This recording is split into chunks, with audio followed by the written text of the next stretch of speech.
이 시간 하나님께서 우리에게 주시는 말씀은 구약 성경 사무엘상 1장 19절에서 28절까지의 말씀입니다.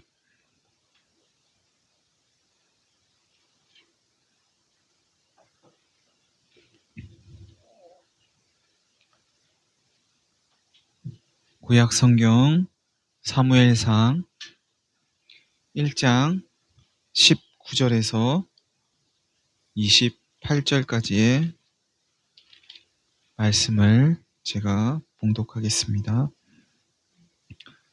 그들이 아침에 일찍이 일어나 여호와 앞에 경배하고 돌아가 라마의 자기 집에 이르니라. 엘가나가 그의 아내 한나와 동침하매 여호와께서 그를 생각하신지라. 한나가 임신하고 때가 이르매 아들을 낳아 사무엘이라 이름하였으니 이는 내가 여호와께 그를 구하였다 함이더라.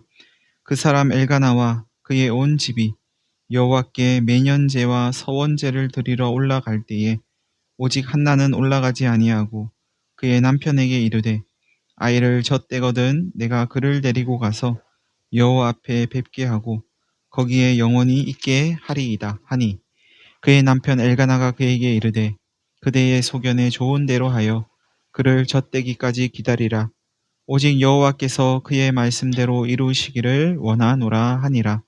이에 그 여자가 그의 아들을 양육하며 그가 젖대기까지 기다리다가 젖을 뗀 후에 그를 데리고 올라갈새 숫소 3마리와 밀가루 1에바와 포도주 1가죽 부대를 가지고 실로 여호와의 집에 나아갔는데 아이가 어리더라.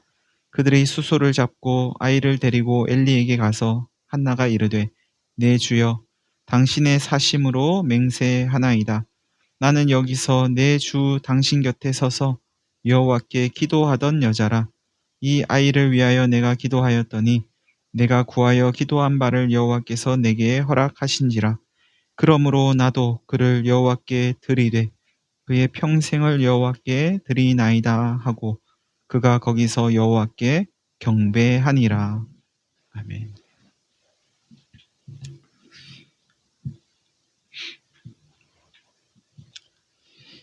그들이 아침에 일찍 일어나서 여호와 앞에 경배하고 돌아갔다 하면서 오늘 본문이 시작합니다. 그들은 엘가나와 한나와 브닌나와 그 자녀들을 말합니다. 이들이 하나님을 예배하러 성막에 있는 실로로 와서 하나님을 예배하고 하룻밤을 묵고 아침 일찍 일어나 이제 다시 하나님 앞에 경배하고 집으로 향했답니다. 그러니까 이 하나님을 예배하는 이 일이 하루로 되는 게 아니고 지금 이들은 한 2, 3일 걸려가지고 하나님 예배하고 돌아가고 지금 이거를 이제 반복적으로 하고 있는 겁니다. 이들의 신앙은 어떤 한 순간에 찰나적이지 않고 꾸준한 그런 신앙의 모습을 성경은 보여주는데요. 하나님 앞에 충성된 사람들인 거죠. 이 사람들은요. 그들은 집으로 돌아왔고 엘가나와 한나가 동침했는데 여호와께서 한나를 생각하셨다고 오늘 본문은 말씀합니다. 하나님께서 한나를 생각하신 건 사실 이번이 처음이 아닙니다. 한나가 아들을 주시면 드리겠습니다 하는 특별한 기도를 했기 때문에 하나님이 한나를 생각하신 것도 아닙니다. 하나님은 항상 한나를 생각하시죠. 항상 한나를 생각하셨을 거예요. 하나님은 항상 우리를 생각하시죠. 받아들여지세요? 하나님이 항상 나를 생각하시는 것 같으세요? 내가 특별한 기도를 하면 평소에는 하나님이 나를 잊고 계시다가 내가 좀 특별한 뭔가를 해야 그때서야 비로소 하나님이 아 맞아 그래 네가 있었지? 너 요즘 어떻게 지내냐?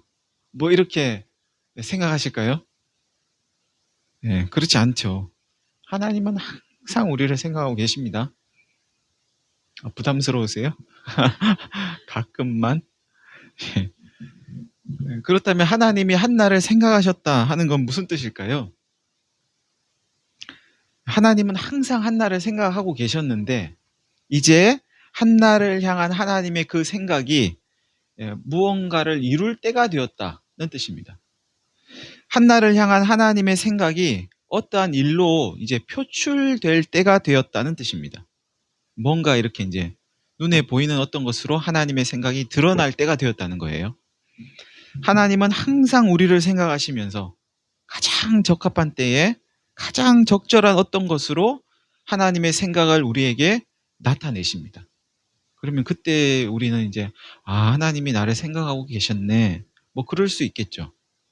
그때만 생각하신 게 아니고 항상 생각하십니다. 한나에게는 이런 하나님의 생각이 가장 적합한 때에 가장 적절한 것으로, 즉 임신과 출생으로 나타났습니다. 한나는 아들을 낳고 그의 이름을 사무엘이라고 지었답니다. 사무엘은 내가 여호와께 구하였다는 뜻입니다. 다시 말하면 아이를 낳지 못하던 한나가 하나님께 아들을 주십사 구했고 임신하고 아들을 낳자 그의 이름을 내가 하나님께 구해서 얻은 아들이에요 하는 뜻을 가진 사무엘로 지었다는 거죠. 이 아이는 우연히 태어난 아이가 아니고 우리가 노력해서 만들어낸 아이가 아니고 하나님께 구해서 하나님이 주신 아들이에요 라는 신앙의 고백이 이 아들의 이름 속에 들어있는 겁니다. 그러니까 한나는 이 사무엘이 하나님이 주신 아들이라고 믿는 게 분명한 거죠. 분명한 거 아닙니까? 여러분, 그런데 한나가 이 사무엘을 하나님이 주셨다고 믿는 건 당연한 일인가요? 내가 하나님께 아들 달라고 기도했고 하나님이 주셨으니까 이 아들은 하나님이 주신 게 맞네. 이 순서가 자연스러운 거예요? 당연한 건가요? 처음에는 하나님이 하셨습니다. 그렇게 고백하다가도 시간이 지나면서 하나님이 하신 게 맞나? 그때 그 일이 하나님이 하신 게 맞나? 하는 경우가 얼마든지 있을 수 있죠. 어떤 교회가 아프리카 오지에 단기 선교를 가기 위해서 팀을 꾸렸답니다. 선교지에서 마을 사람들을 만나서 이제 복음을 전하고 또 아픈 사람들이 있으면 그들을 위해서 기도를 해줬는데 놀라운 일이 일어났대요. 아픈 사람들이 고침을 받은 겁니다. 그 이제 선교팀이 교회로 돌아와가지고 하나님께서 이러이러한 일을 하셨습니다. 선교지에서 우리가 기도했더니 하나님이 그 아픈 사람들을 고쳐주셨습니다. 하는 일들을 간증을 하고 이후에도 이 팀을 해체하지 않고 정기적인 기도 모임을 가졌답니다. 그들을 위해서요. 그렇게 한 달, 두 달, 세 달, 한 1년 정도 지났을 때 기도 모임에서 한 사람이 이런 이야기를 했대요. 그런데요, 그때 선교지에서 있었던 그 기적 같은 일이 정말 하나님께서 하신 일이었을까요? 그게 하나님께서 하신 일이었다면 왜 이곳에서는 그런 일이 안 일어날까요? 그랬더니 또 다른 사람이 이야기하더랍니다. 저도 그런 생각이 들어요.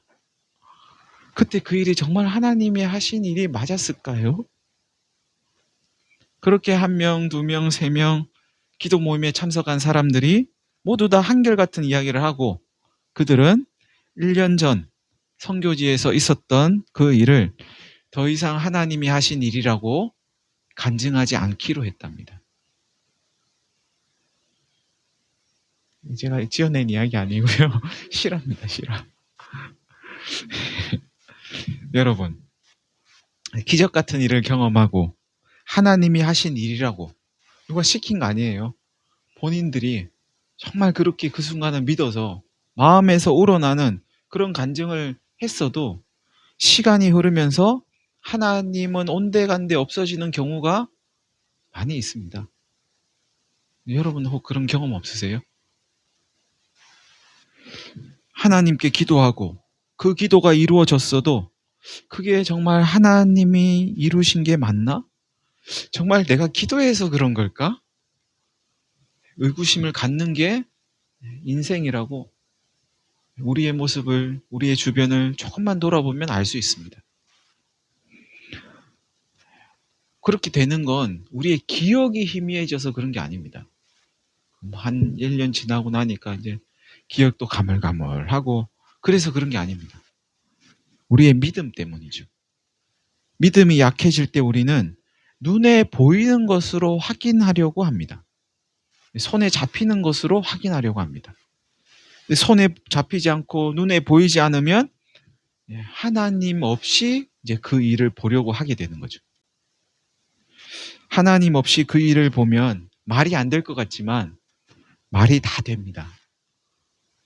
하나님 빼고 그때 그 일을 이야기해도 말이 다 돼요. 하나님이 뭐 우리가 기도했다고 들어주셨겠어. 그냥 이제 나을 만할 때가 됐으니까 나았겠지. 안 아팠던 거 아닐까? 다른 데가 아팠던 거 아닐까? 우리가 열심히 노력해가지고 이루어진 거지. 드디어 때가 된 거지, 때가. 시간이 만명통치약이야. 여러분, 아들을 낳지 못하던 한나가 아들을 낳고 그 이름을 사무엘이라고 지었다는 건 아들 낳은 게 이제 때가 돼서 그런 거야. 우리가 열심히 노력해서 그런 거야. 가 아니라 하나님께서 주셨다는 믿음의 고백입니다. 아들의 이름 속에 아예 그걸 새겨 놓은 거죠. 잊어버리지 않도록. 남들이 뭐라고 하더라도 사무엘은 제 기도에 대한 하나님의 응답이에요. 고백으로 사무엘이라고 이름을 지은 겁니다. 하나님께서 저와 여러분에게 시간이 흘러도 변하지 않는 한결같은, 아니 오히려 시간이 흐르면서 점점 그 희미해졌던 것들이 더욱 선명해지는 그런 믿음 주시기를 간절히 바랍니다. 이어지는 본문은 엘가나와 그의 온 집이 여호와께 매년제와 서원제를 드리러 성막이 있는 실로로 올라갔는데 한나는 동행하지 않았다고 말씀합니다. 한나가 왜 동행하지 않았을까? 혹시 뭐 믿음에 문제가 생겼나? 그런 생각이 들 수 있는데요. 한나가 남편 엘가나에게 이렇게 말합니다. 아이를 젖대거든 내가 그를 데리고 가서 여호와 앞에 뵙게 하고 거기에 영원히 있게 하겠습니다. 그러니까 한나가 이번에 동행하지 않는 건 사무엘 때문이라는 거죠. 사무엘이 어려서 그렇다는 겁니다. 어린 사무엘 데리고 먼 길 가기가 힘드니까 이 사무엘이 조금 더 클 때까지 기다렸다가 내가 이 아이 약속한 대로 서원한 대로 하나님께 드리겠습니다. 어떻게 이 상황을 모면해 보려고 핑계를 대는 게 아닙니다. 한나는 사무엘을 하나님께 드리겠다는 그 서원을 잊지 않고 계속 다짐하고 있습니다. 그 이야기를 들은 엘가나가 한나에게 말합니다. 그대의 소견에 좋은 대로 하세요. 사무엘이 젖되기까지 기다리세요. 오직 여호와께서 그의 말씀대로 이루시기를 원합니다. 엘가나는 한나가 그의 믿음을 따라서 행동할 수 있도록 한나의 믿음을 격려하고 지지해주는 그런 남편인 것 같습니다.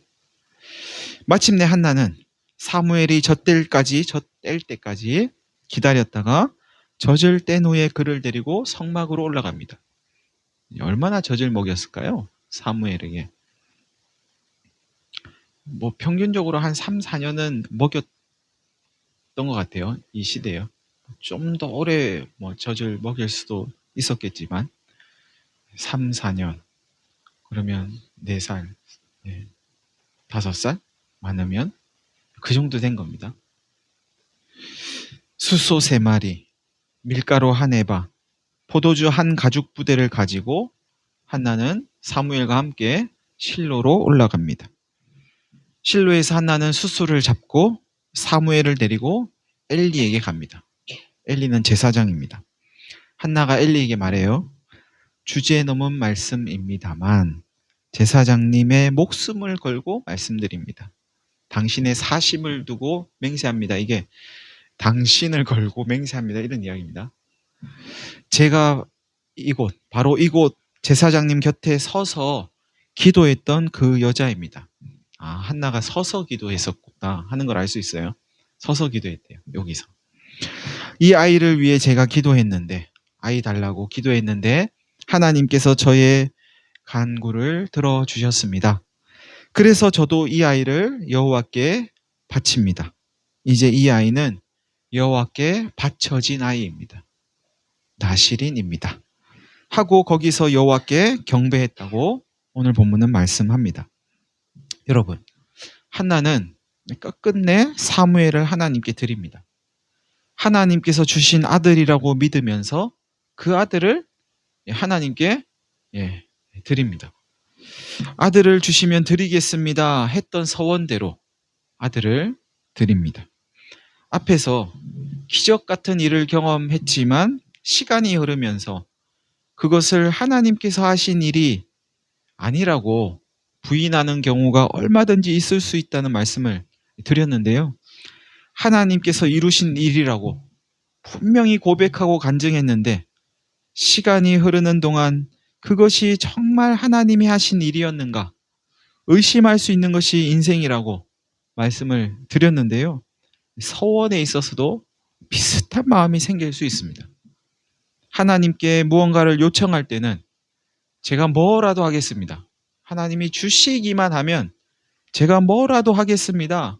그렇게 맹세를 해놓고 그렇게 이야기를 해놓고 필요가 채워지면 언제 그랬냐는 듯이 나 몰라라 하기가 쉽다는 거죠.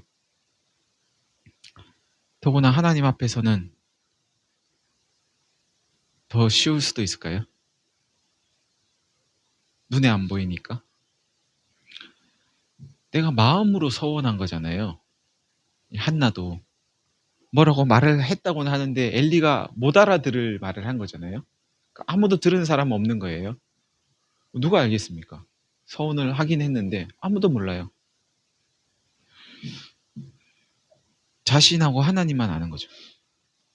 들은 사람도 없고 아는 사람도 없는데 다른 것도 아니고 아들을 어떻게 드리지? 하나님이 주신 걸, 하나님이 주신 이 아들을 하나님께 다시 내어놓는다는 게 말이 되나? 하나님이 이 아들이 뭐가 필요하시겠어? 내가 지나친 서원을 한 거 아니야?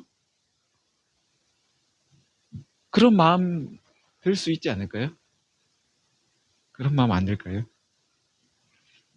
여러분이 한나라면 어떨 것 같으세요? 제가 부목사로 일할 때 어떤 권사님께서 저에게 이 서원과 관련된 어떤 질문을 하신 적이 있습니다. 오래전에 그분이 이제 오래전에 하나님께 서원한 게 있는데 이제 요즘에 딸이 하는 일이 좀 잘 안 된다는 거예요. 그럼 무슨 생각이 들까요? 내가 하나님께 잘못한 게 없나 뭐 이런 생각이 드는 거죠. 자녀가 아프기만 해도 저희는 그런 생각이 들 때가 있지 않아요? 내가 뭐 잘못해가지고 우리 애가 아픈 거 아닌가? 그러니까 딸이 하는 일이 잘 안 되니까 이제 그런 생각이 드신 거예요.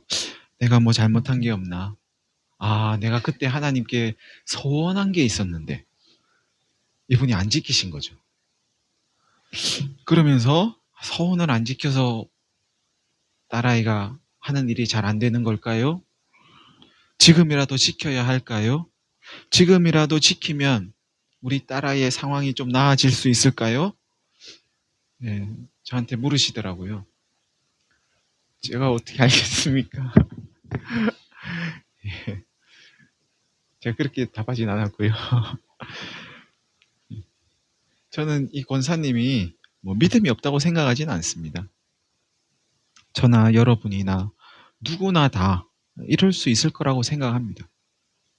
서원해놓고 못 지킬 수도 있고, 또 뭔가가 잘 되지 않으면 하나님 앞에서 내가 뭐 잘못한 게 없나 생각하다가 서원해놓고 안 지킨 게 생각이 날 수도 있고, 우리 다 비슷하지 않을까 싶습니다. 여러분, 오늘 본문은 이 한나를 통해서 하나님을 믿는 게 과연 무엇인가를 보여줍니다. 하나님을 믿는 건 하나님이 보이지 않는다고 무시하지 않는 겁니다. 하나님이 손에 잡히지 않는다고 무시하지 않는 겁니다. 보이지 않고 잡히지 않기 때문에, 우리 오감으로 느낄 수 없기 때문에 하나님 무시하기가 사실은 참 쉽죠. 사람을 무시하기가 어렵죠. 눈에 보이니까. 그런데 사람을 무시한다? 대단한 겁니다. 눈에 보이는 사람을 막 대놓고 무시하고 이러는 거는 엄청난 일을 하는 거죠. 어떻게 보이는 사람을 앞에 두고 무시를 해요? 안 보이는 것도 아닌데. 그래서 하나님은 사람처럼 보이는 게 아니니까, 안 보이니까 무시하기가 쉽죠. 그 하나님 무시하지 않는 게 하나님 믿는 겁니다. 어렵더라도 하나님의 약속을 지키는 것이 하나님 무시하지 않는 겁니다. 그게 하나님 믿는 겁니다. 누가 뭐라고 해서 한 약속도 아니잖아요. 너 약속해라. 약속하면 하나님이 아들 주실 거야. 뭐 그런 것도 아니에요. 본인이 한 거예요, 그냥. 하나님이 막 윽박질러 가지고 약속하면 내가 아들 하나 줄게. 그런 것도 아니잖아요. 어쩔 수 없이 한 약속이 아니에요. 본인이 한 약속을 본인이 어기면 본인이 우스꽝스러운 사람이 되는 거죠. 하나님과의 약속을 자기 스스로 어기는 건 하나님을 속이는 건 물론이고 자기 자신도 속이는 일이지 않겠습니까? 자신이 서원한 대로 아들을 하나님께 드리는 한나의 마음이 어땠을까요? 슬펐을까요? 기뻤을까요? 우울했을까요?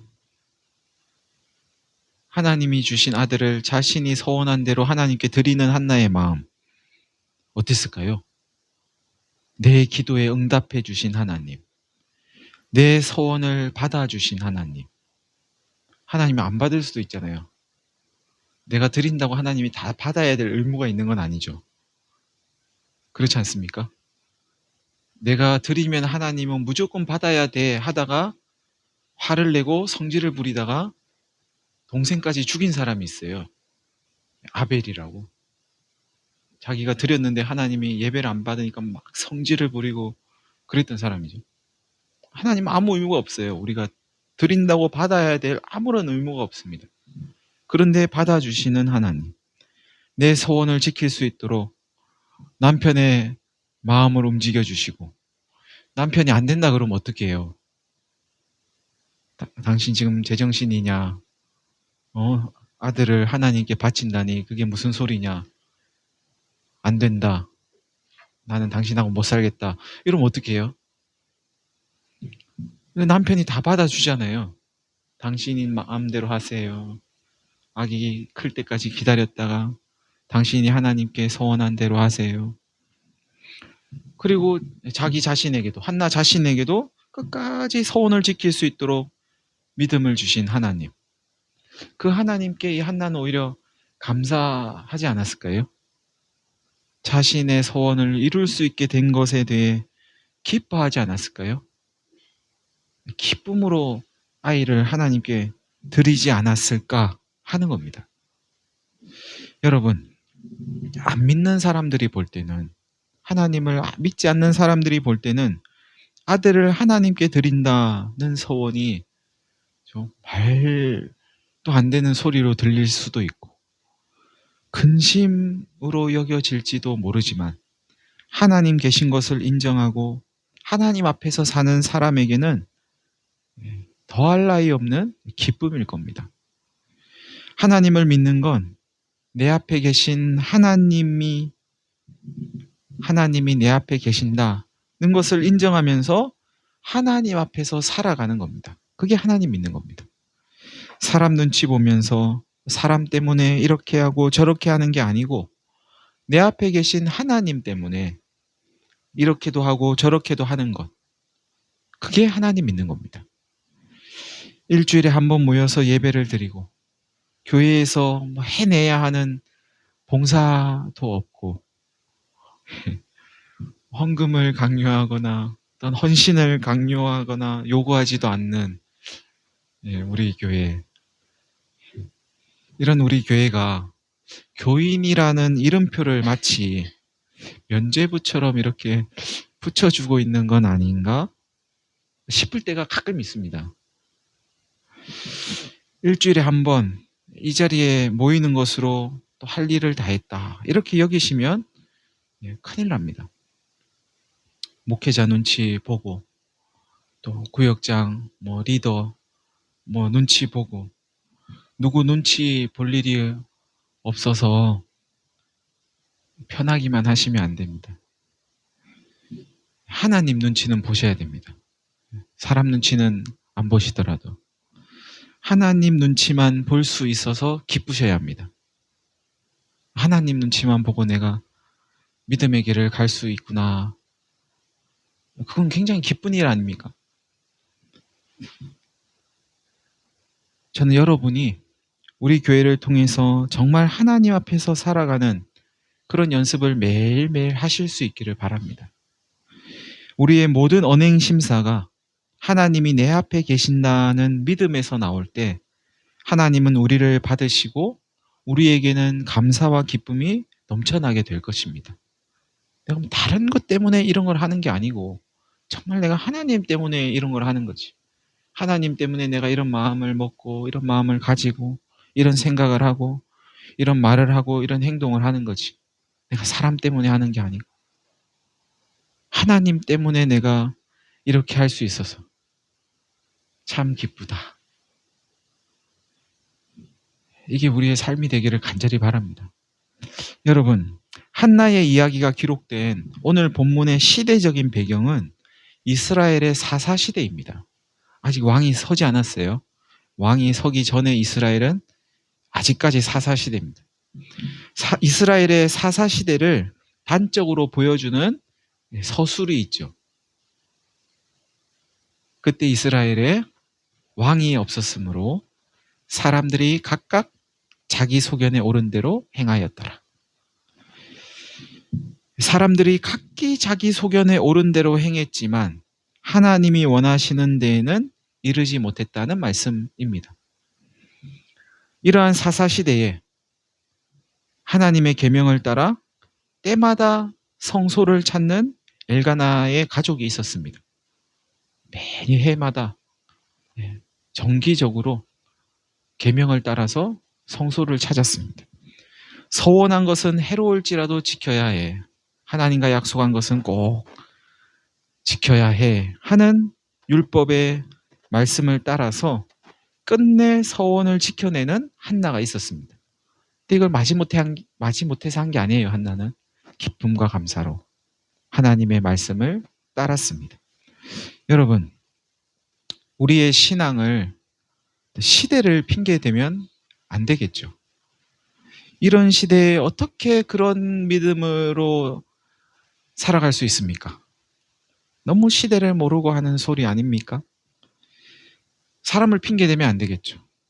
이런 사람들과 함께 살아가는데 내가 어떻게 그렇게 믿음을 지킬 수가 있겠습니까? 환경을 탓해도 안 될 겁니다. 이런 환경에서 제가 지금 처해 있는 환경이 이런데 이런 환경에서 어떻게 그렇게 믿음을 지킬 수가 있습니까? 당신이 내가 아니어서 잘 모르는 거지. 당신이 내 입장에 대보세요. 그렇게 못해요. 하나님을 믿는 건 시대나 사람이나 환경에 굴하지 않고 그런 것들 핑계 대지 않고 하나님 앞에서 내 마음을 지켜가는 겁니다. 사랑하는 성도 여러분, 들은 사람 없고 본 사람 없고 내 마음 아는 사람 없다고. 사람 눈치 보면서 사람 앞에서 살아가는 것은 신앙이 아닙니다. 내 마음의 소리를 들으시고 내 마음의 시선을 보시며 내 마음을 헤아리시는 분, 하나님 앞에서 살아가는 것이 신앙입니다. 하나님 앞에서 살아가는 것이 그저 기쁘고 감사해서 이 길을 꿋꿋이 걸어가는 저와 여러분이 되시기를 간절히 바랍니다. 우리 다 같이 한 1분 정도 기도하시고 제가 기도하겠습니다.